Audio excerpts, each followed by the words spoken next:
जय हिंद साथियों। स्वागत है आप सभी का हमारे YouTube चैनल ज्ञान आरबीएल में। दोस्तों आपको बता दें कि हम देख रहे थे यूपीएसआई के लिए पॉलिटी क्लासेस, ठीक है। और आपको पता पॉलिटी हमने लगभग समाप्त कर दी सारी।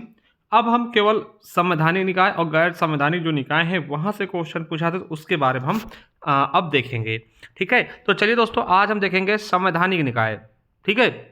संवैधानिक निकाय क्या होते हैं और कौन कौन से निकाय संवैधानिक होते हैं। देखिए, क्वेश्चन आपसे पूछते हैं कि निम्नलिखित में से कौन सा संवैधानिक निकाय है, कौन सा नहीं है। तो चलिए दोस्तों शुरू करते हैं। उसके पहले मैं आपको कुछ चीज़ें बता दूं कि जो बच्चे पहली बार आए हैं दोस्तों, वो चले जाएं हमारे प्लेलिस्ट पे। देखिए, हमने बना दिया है संविधान 2025 यूपीएसआई एंड यूपीपी के नाम से। यहाँ से आप पूरी संविधान पढ़ सकते हैं फ्री ऑफ कॉस्ट, ठीक है। अब देखिए, आपको बता दें कि होम गार्ड का अगर आप बैच चाहते हैं आप दोस्तों तो ले सकते हैं, ठीक है। इसमें आपको डेमो क्लासेस मिल जाएंगी, पहले डेमो क्लासेस देख लीजिए, उसके बाद हम पे विश्वास करिए, ठीक। यहाँ पे करंट अफेयर पढ़ाया है और ये मूल विधि क्लासेस दी हुई है दोस्तों यूपीएसआई के लिए, और ये स्टैटिक जी के सभी एग्जाम्स के लिए जा करके देख सकते हैं बेहतरीन तरीके से। और मैं आपको बताऊँ दोस्तों कि जो आपके यूपी पुलिस के दोस्तों आपके फॉर्म आए हैं, उसके लिए दोस्तों हमने बैच निकाला है जीके और हिंदी का।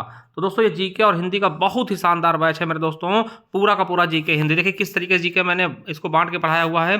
तो देखिए स्टैटिक जीके पार्ट्स में बांटा है, करंट अफेयर विषय वाइज, और होम गार्ड अगर इसको ले लें दोस्तों, होम गार्ड का भी इसमें कवर हो जाएगा, क्योंकि होम गार्ड के भी टॉपिक हमने इसमें डाले हैं, ठीक है। स्टैटिक जीके में देखिए आपको ये सारे आपके 24 पार्ट मिलेंगे, ये पढ़ाया जाएगा दोस्तों। और आपको बता दें इसमें दोस्तों, आपको बता दें बैच में कंबाइंड पीडीएफ नहीं दी जाएगी, टॉपिक वाइज पीडीएफ आपको लगी हुई मिलेगी। जैसे अगर आप भारतीय कृषि पढ़ा तो भारतीय कृषि का पीडीएफ लगा हुआ मिलेगा, जनसंख्या का मिलेगा, नगरीकरण का मिलेगा, इस तरीके से, ठीक है।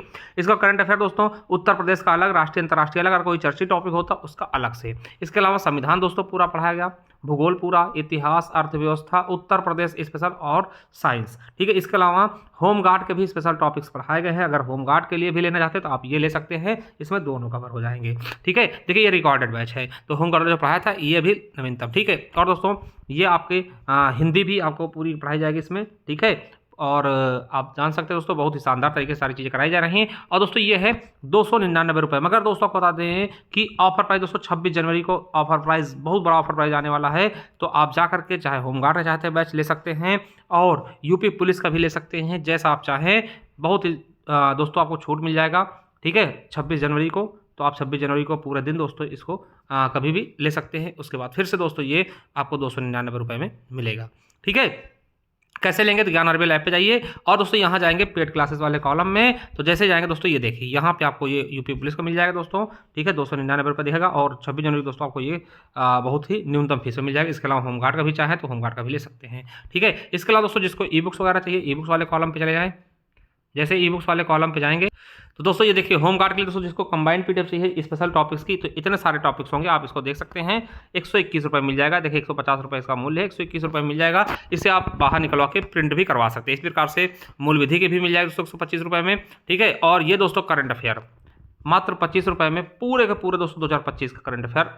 देखिए इसमें हमने उत्तर प्रदेश स्पेशल का अलग करंट अफेयर दिया हुआ है पीडीएफ, और राष्ट्रीय अंतर्राष्ट्रीय अलग, ठीक है, देख सकते हैं। और इसके अलावा आपको कंप्यूटर की ई बुक मिल जाएगी लेखपाल जूनियर असिस्टेंट के लिए, अभी 80 रुपये में दोस्तों ऑफर प्राइस में चल रहा है, ठीक। हिंदी के दोस्तों मिल जाएंगी, और ये उत्तर प्रदेश स्पेशल दोस्तों यूपी ट्रिपल एससी के लिए, ठीक है।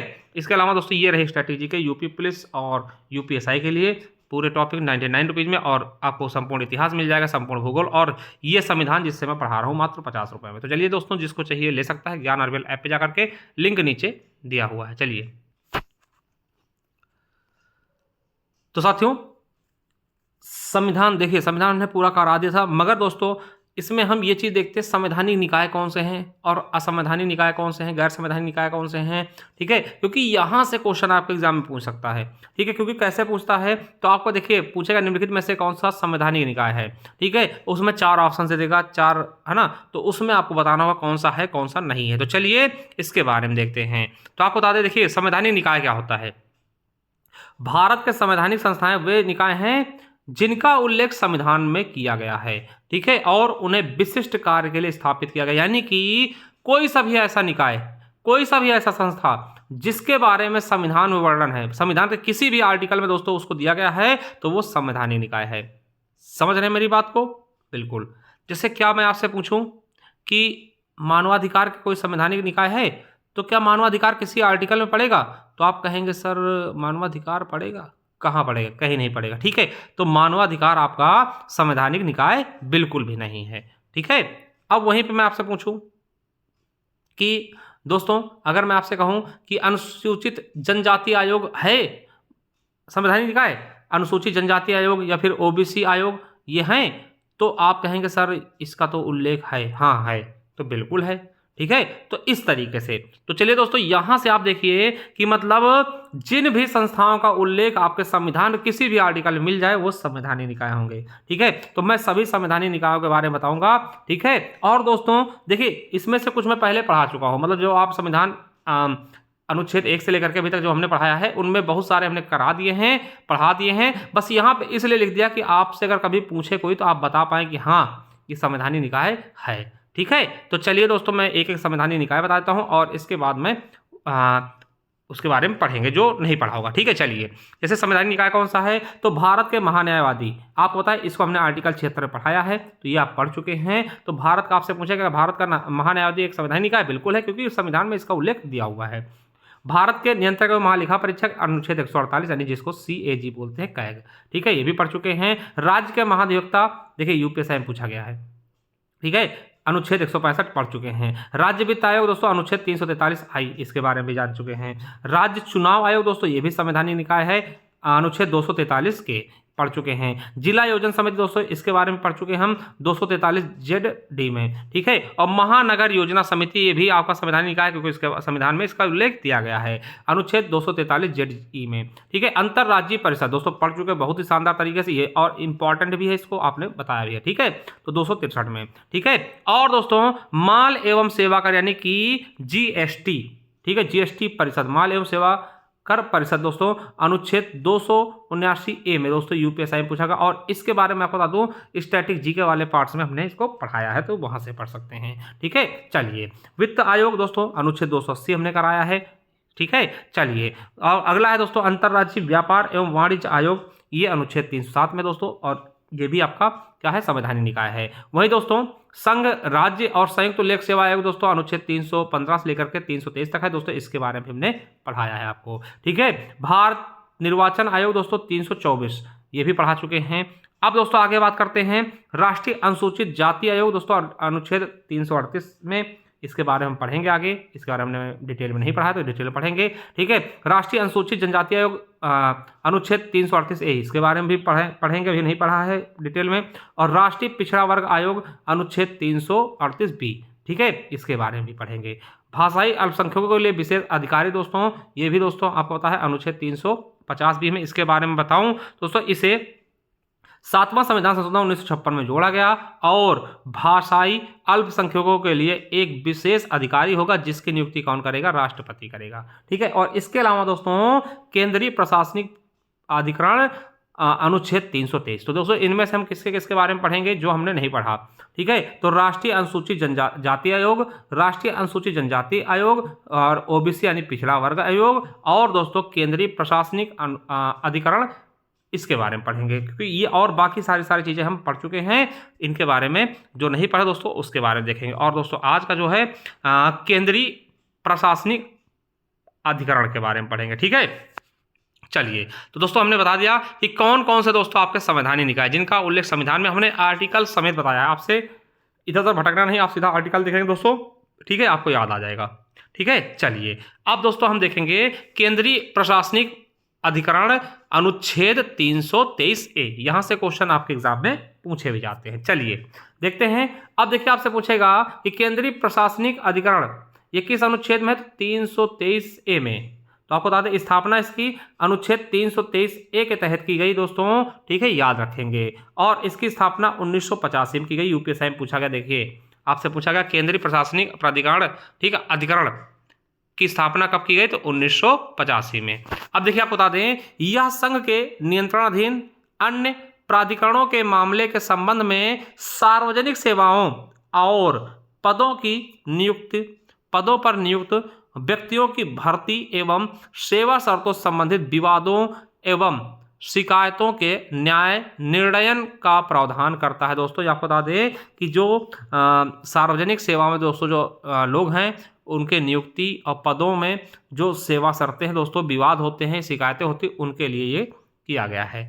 ठीक है, चलिए अगर मैं कानूनी ढांचा की बात करूं मेरे साथियों, तो आपको बता दें कि संविधान के अनुच्छेद 323 ए के तहत संसद ने वर्ष 1985 में प्रशासनिक अधिकरण अधिनियम पारित किया था। तो याद रखिएगा किसके तहत, प्रशासनिक अधिकरण अधिनियम 1985 के तहत दोस्तों इसको पारित किया था। इसी के तहत दोस्तों इसका गठन किया गया अनुच्छेद 323 ए में। ठीक है, आपसे क्वेश्चन देखिए क्या पूछेगा कि केंद्रीय प्रशासनिक अधिकरण किस अनुच्छेद में है, 323 ए में।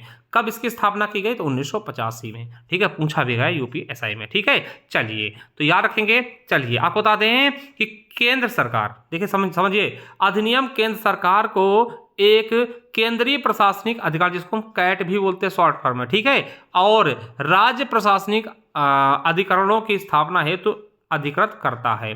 आप बता दें कि इस अधिनियम द्वारा पीड़ित लोक सेवकों को शीघ्र एवं किफायती न्याय प्रदान करने के उद्देश्य से एक नया मार्ग प्रशस्त किया गया। इसका मतलब क्या है कि दोस्तों जो पीड़ित लोक सेवक है, यानी कि जो सरकारी कर्मचारी दोस्तों, उनके लिए, उनको न्याय के लिए दोस्तों इसका गठन किया गया है। और इसकी स्थापना दोस्तों जो आपका कैट है, यानी कैट जब मैं बोलूंगा CAT कैट, ठीक है, तो कैट का मतलब आप बिल्ली मत समझिएगा, केंद्रीय प्रशासनिक अधिकरण समझिएगा। ठीक है, तो कैट की स्थापना राजीव गांधी के प्रधानमंत्रित्व काल में हुई थी, यानी इस समय कौन प्रधानमंत्री थे, राजीव गांधी जी महोदय। ठीक है, चलिए आपको बता दें, अगर मैं पीठ और बेंच की बात करूं तो पूरे भारत में कितने कैट हैं, तो आपको बता दें पूरे भारत में कैट की 19 पीठें हैं। पीठ आप समझते हैं, बेंच पीठ समझते हैं ना, जैसे कि लखनऊ है ना, प्रयागराज की पीठ कहाँ है, तो दोस्तों लखनऊ में। ठीक है, तो याद रखिएगा, तो पीठ कितने हैं पूरे भारत, 19 हैं। उद्देश्य और संरचना क्या है, तो कैट एक विशेषज्ञ निकाय है जिसमें प्रशासनिक और न्यायिक सदस्य शामिल होते हैं, जो अपने विशेष ज्ञान के आधार पर त्वरित एवं प्रभावी न्याय प्रदान करने में सक्षम होते हैं।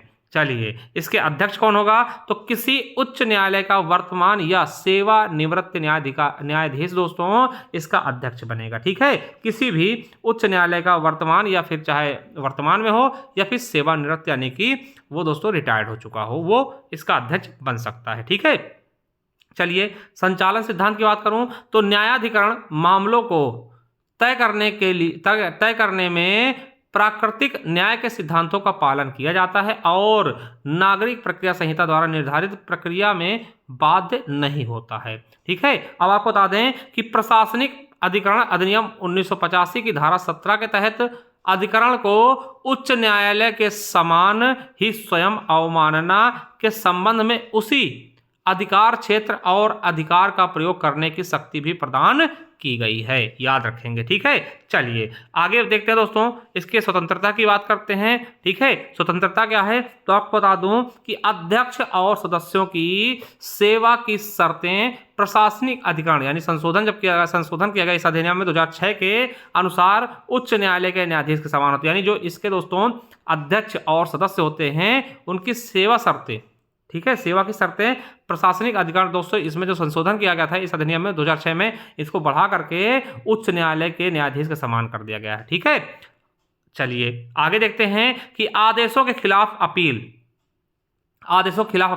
यानी कि कैट के आदेशों संबंधित मामलों को उच्च न्यायालय के समक्ष संविधान के अनुच्छेद 226 या 37 के तहत एक रिट याचिका के माध्यम से चुनौती दी जा सकती है, यानी कि जिसके क्षेत्रीय अधिकार क्षेत्र के न्यायाधिकरण की पीठ स्थित है।